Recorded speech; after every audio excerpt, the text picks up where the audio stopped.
क्या हाल है गाइस, हम आ चुके हैं फिर से न्यू एपिसोड के साथ। एपिसोड की शुरुआत में हम देखते हैं कि एलेक्स के सामने वो बड़ी सी आँख आ जाती है जिसके उस तरफ फॉग था। तो एलेक्स उस पर अपनी एपरा टेक्निक से अटैक करता है, लेकिन वो आई मॉन्स्टर उस अटैक से बड़े आराम से बच जाता है। तो एलेक्स उससे बोलता है कि तुम क्या इस अटैक के बारे में जानते थे। इस पे वो आई मॉन्स्टर कहता है कि मैं सिर्फ यही नहीं कई और चीज़ें भी जानता हूँ, और एक बार मैं तुमको खाकर अपने अंदर मर्ज कर लूँ तो तुम्हें भी मेरी काफ़ी सारी नॉलेज आ जाएगी। अब वो आई मॉन्स्टर अपना ब्लड का स्टॉक निकालता है जिसमें काफ़ी सारी बॉडी पॉट्स भी थे। इसके बाद वो मॉन्स्टर उस ब्लड को ताकतवर बनाने के लिए ऑब्जर्व करने लगता है। इधर एलेक्स उस ब्लड को देखकर कहता है कि इसके अंदर तो कई सारे कल्टिवेटर्स का ब्लड है। इसीलिए एलेक्स गुस्सा हो जाता है और उस मॉन्स्टर पर थंडर स्ट्राइक करता है, जिसके कारण उस मॉन्स्टर की आई में थोड़ा डैमेज हो जाता है और उस ब्लड की मदद से एलेक्स पर हमला करता है। लेकिन एलेक्स अपने आप को थंडर की मदद से प्रोटेक्ट कर लेता है। तो ये देखकर वाई मॉन्स्टर एलेक्स पर ब्लड बॉल से अटैक करता है, जिसे चारों तरफ से एलेक्स थंडर की मदद से कवर करके न्यूट्रलाइज कर देता है। तो ये देखकर वो आई मॉन्स्टर बोलता है कि मेरी सिर्फ एक ही आंख बची है, इसलिए तुम जैसी चींटी मुझे रोक पा रही है, वरना अगर मेरी फुल बॉडी होती तो तुम जैसे हजारों हेवेनली डाइटीज भी मेरा कुछ नहीं बिगाड़ पाते। यह सुनकर एलेक्स मन में सोचता है कि यह बात तो सही कह रहा है। अगर इसकी पूरी बॉडी होती तो एक लीडर लेवल का कल्टिवेटर भी शायद इसे रोक नहीं पाता। तभी वो आई मॉन्स्टर कहता है कि मेरे अंदर एक तलवार घुसी है जिसकी वजह से मैं काफ़ी इंजर्ड हूँ और अपनी पूरी ताकत का इस्तेमाल नहीं कर पा रहा हूँ, वरना अब तक तो तुम मारे जाते। यह सुनकर एलेक्स सोचता है कि यह मॉन्स्टर अपनी वीकनेस बता रहा है, लगता है इसका दिमाग सही से काम नहीं कर रहा। लेकिन तभी वो फिर से मन में बोलता है कि इसके पास तो दिमाग ही नहीं है, अपॉर्चुनिटी में इससे इंफॉर्मेशन निकलवाने के लिए इस्तेमाल कर सकता हूँ। अब एलेक्स उस मॉन्स्टर से ब्लड बॉर्डर एरिया की इंफॉर्मेशन निकालने के लिए उसे पूछता है कि जो 7 ग्रेट किंग बॉर्डर एरिया को प्रोटेक्ट करते हैं, अगर उनमें से यहाँ कोई एक होता तो तुम मारे जाते, और हो सकता है उन्हीं के किसी स्टूडेंट ने तुम्हें इंजर्ड करा हो। यह सुन के वो आई मॉन्स्टर कहता है कि तुम कौन से ज़माने में जी रहे हो, अब यहाँ कोई 7 ग्रेट किंग नहीं है। अब यह बोल के वो हंसते हुए एलेक्स पर अटैक करने लगता है। तो एलेक्स उन अटैक से बचते हुए सोचता है कि क्या जिन 7 ग्रेट किंग्स के बारे में मैंने सुना था वो अब नहीं रहे, जिन्होंने काफ़ी ज़्यादा बॉर्डर एरिया पर कंट्रीब्यूशन दिया था, वो अचानक से ऐसे गायब कैसे हो सकते हैं। तभी वाई मॉन्स्टर बोलता है कि बॉर्डर एरिया जैसा कॉन्सेप्ट अब लगभग ख़त्म होने वाला है, और ऐसा होते ही मैं और मेरे साथी हर जगह फैल जाएंगे। तभी एलेक्स उस वाई मॉन्स्टर के अटैक को रोकने के लिए उस थंडर से वार करता है और उससे कहता है कि तुम्हें घमंडी नहीं होना चाहिए, तुम जैसा क्रीचर भी इंजर्ड हो चुका है और तुम अभी भी बॉर्डर एरिया पर कब्जा करने के लिए सपने देख रहे हो। यह सुन के वो मॉन्स्टर कहता है कि मेरी ये इंजरी बॉर्डर एरिया पर किसी बैटल की वजह से नहीं हुई है, बल्कि यह तो एक अनइनहाबिटेड एरिया में हुआ था और वहीं मुझे ये तलवार लगी थी। ये सुन के लोग सोचता है कि ऐसा कैसे हो सकता है कि वहाँ पर कोई दुश्मन नहीं था और बस इसे अचानक से तलवार लग गई और यह इतना इंजर्ड भी हो गया। क्या वो कोई ट्रैप था? उसी वक्त वहाँ आई मॉन्स्टर कहता है कि इस तलवार की वजह से मैं नींद में चला गया था और वह जब उठा तो मुझे लगा कि कुछ साल ही बीते होंगे, पर तब तक 10,000 साल बीत गए थे। लेकिन इतने साल होने के बाद भी मेरे साथी मेरे पास नहीं आए, लगता है उन्होंने दूसरा रास्ता को चुना है। यह सुन के एलेक्स मन में सोचता है कि आई मॉन्स्टर ही इतना खतरनाक है तो पता नहीं इसके साथी कैसे होंगे। अच्छा हुआ फिलहाल यह इंजर्ड है, वरना इसे संभालना मेरे लिए मुश्किल हो जाता, और अभी फ़िलहाल मुझे बस इससे इन्फॉर्मेशन निकालने पर ध्यान देना चाहिए। इसके बाद एलेक्स उस आई मॉन्स्टर से पूछता है कि तुम्हारा सेकंड प्लान से क्या मतलब है। इस पे वो आई मॉन्स्टर हंसते हुए बोलता है कि पहले मैं तुम्हें मारूंगा और फिर तुम्हारी सोल को यह बताऊंगा।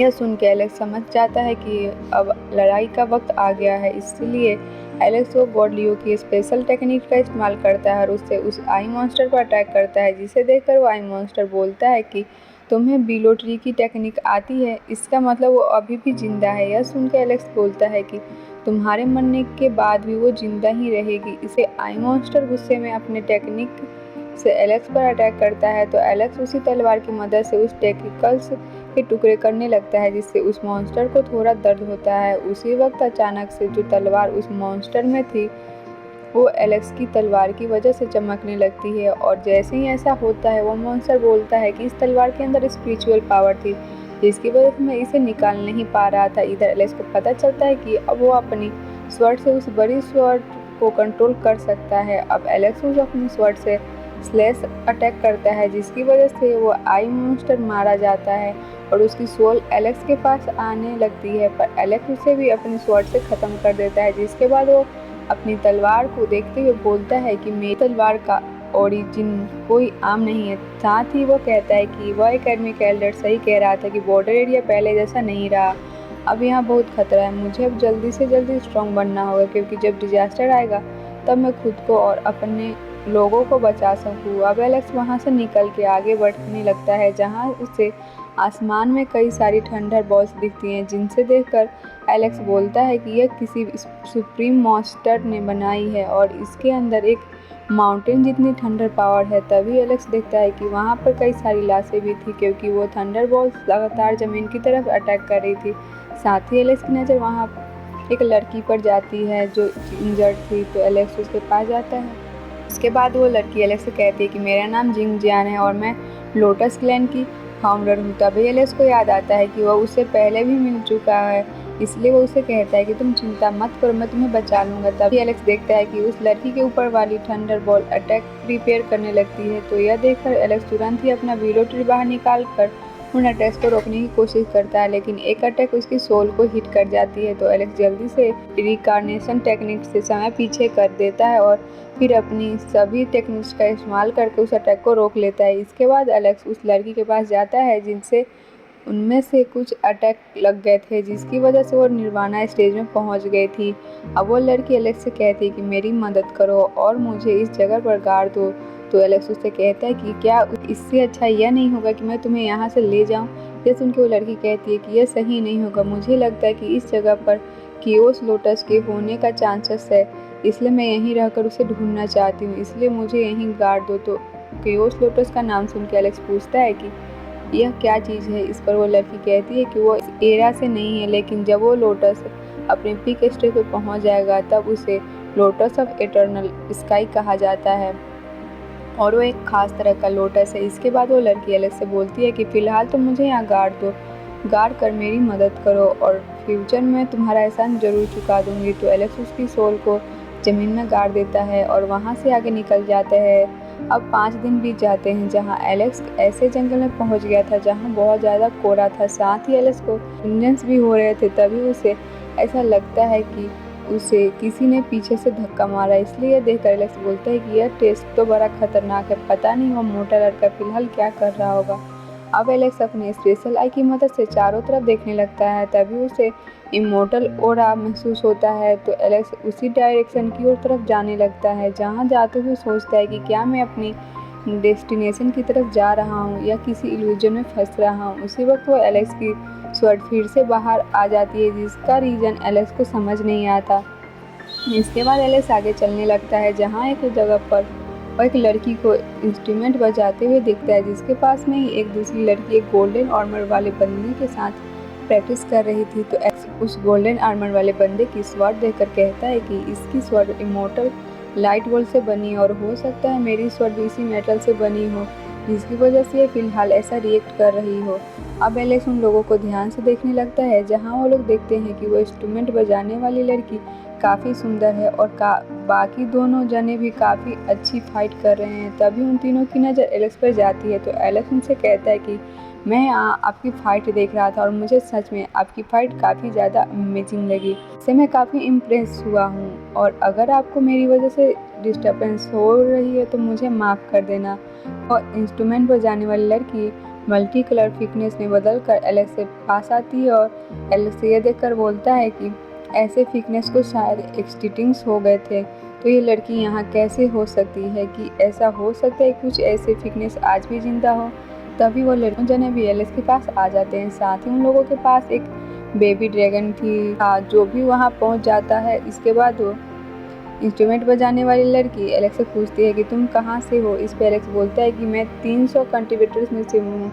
वो लड़की कहती है कि मैंने तो इसके बारे में आज तक नहीं सुना। इस पर एलेक्स पूछता है कि क्या आप मुझे इस जगह के बारे में बता सकते हो कि ये कौन सी जगह है। इस पर वो लड़की कहती है कि तुम्हें यहाँ पर आने का ज़रूर इन्विटेशन मिला होगा, क्योंकि बिना इन्विटेशन के लोग यहाँ नहीं आ सकते, तो तुम्हें फिर यहाँ के बारे में कैसे नहीं पता। इसके बाद वो एलेक्स को बताती है कि ये एक तरीके से इमोर्टल्स का घर है और काफ़ी ज़्यादा बड़ा भी है। अब वो लड़की एलेक्स को बताती है कि यहाँ पास में एक इवेंट हो रहा है जिसमें कई सारे क्लैन के लोग शामिल होंगे, तो क्यों ना तुम भी हमारे साथ चलो। साथ ही तभी वो गोल्डन आर्मर वाला बंदा एलेक्स से कहता है कि उस इवेंट में काफ़ी बड़े जीनियस आएंगे, इसलिए अगर तुम भी वहाँ चलोगे तो इवेंट की शोभा बढ़ जाएगी। यह सुन के एलेक्स मन में सोचता है कि ये लोग काफ़ी फ्रेंडली लग रहे हैं और इनके अंदर मुझे नेगेटिव एनर्जी महसूस नहीं हो रही है और ऐसा लग रहा है कि ये दोस्ती करने लायक हैं। इसलिए एलेक्स उन्हें बोल देता है कि मैं आपके साथ चलने के लिए तैयार हूँ। अब वो सब वहाँ से जाने लगते हैं। जहाँ जाते समय एलेक्स उस बेबी ड्रैगन को देखकर सोचता है कि मैं हैरान हूँ कि आज भी इस प्रजाति के ड्रैगन्स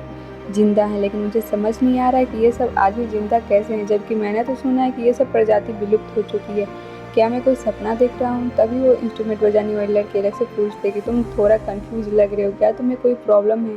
इस पे एलेक्स कहता है कि मुझे थोड़ा चक्कर आ रहा है। और यह सुन के वो बेबी ड्रैगन एलेक्स से कहता है कि हो सकता है कि तुम्हारे कल्टीवेशन में कोई दिक्कत हो। तभी वो इंस्ट्रूमेंट वाली लड़की भी बोलती है कि हो सकता है तुम डाउ के साथ यूनिटी पर पहुंच गए हो, जिसकी वजह से तुम्हें यह दिक्कत आ रही है। तो यह सुन के एलेक्स मन में सोचता है कि यह सब लोग कैसे कल्टीवेशन की बात कर रहे हैं, लगता है इनके कल्टीवेशन लेवल्स मेरे सीखे हुए कल्टीवेशन लेवल से अलग है। उसी वक्त तो गोल्डन आर्मर वाला बंदा एलेक्स से कहता है कि मुझे महसूस हो रहा है कि तुम्हारी एनर्जी हमसे अलग है, लगता है तुम्हारा ट्रेनिंग मेथड काफ़ी डिफ़िकल्ट होगा। तुमने अपनी ट्रेनिंग के लिए क्या इस्तेमाल करा था? इससे एलेक्स कहता है कि मैंने एंशिएंट फायर का इस्तेमाल करा था। यह सुन के वह गोल्डन आर्मर वाला बंदा कहता है कि एंशिएंट फायर के साथ कल्टीवेशन करना तो बहुत यूनिक बात है, तुम सच में फ्यूचर में एक एक्स्ट्रा ऑर्डिनरी मास्टर बनोगे। तभी एलेक्स की स्वॉर्ड देखकर वह दूसरी लड़की कहती है कि ऐसा लग रहा है कि मैंने तुम्हारी स्वॉर्ड कहीं देखी है। तो एलेक्स उसे अपनी स्वॉर्ड और अच्छे तरीके से दिखाने लगता है। इस पे वो इंस्ट्रूमेंट वाली लड़की कहती है कि यह तलवार तो चमक भी रही है, मुझे तो लगता है कि यह बस एक कॉमन स्वॉर्ड है। इस पे दूसरी लड़की बोलती है कि पर मुझे ऐसा लग रहा है कि जिस स्वॉर्ड की सीनियर्स बातें करते हैं यह वही स्वॉर्ड है, पर ऐसा नहीं हो सकता, यह उसकी कॉपी हो सकती है। सुनकर वो गोल्डन आर्मर वाला बंदा भी कहता है कि ऐसा हो सकता है क्योंकि मेरी स्वॉर्ड भी एक लेजेंडरी स्वॉर्ड की कॉपी है। यह सुनकर एलेक्स कंफ्यूज होते हुए मन में बोलता है कि पता नहीं मेरी स्वॉर्ड का ओरिजिनल क्या है। अब वो सब फिर से इवेंट की ओर जाने लगते हैं, जहाँ कुछ समय बाद वो जाते हैं जिस जगह पर एलेक्स ड्रैगन और अलग अलग तरीके के मॉन्स्टर देखता है। तभी वो एक पैलेस के सामने एक सीनियर आ जाता है, तो सभी उसे ग्रीट करते हैं और उसी के साथ ये एपिसोड ये भी खत्म हो जाता है। मिलते हैं नेक्स्ट वीडियो में, तब तक के लिए बाय बाय।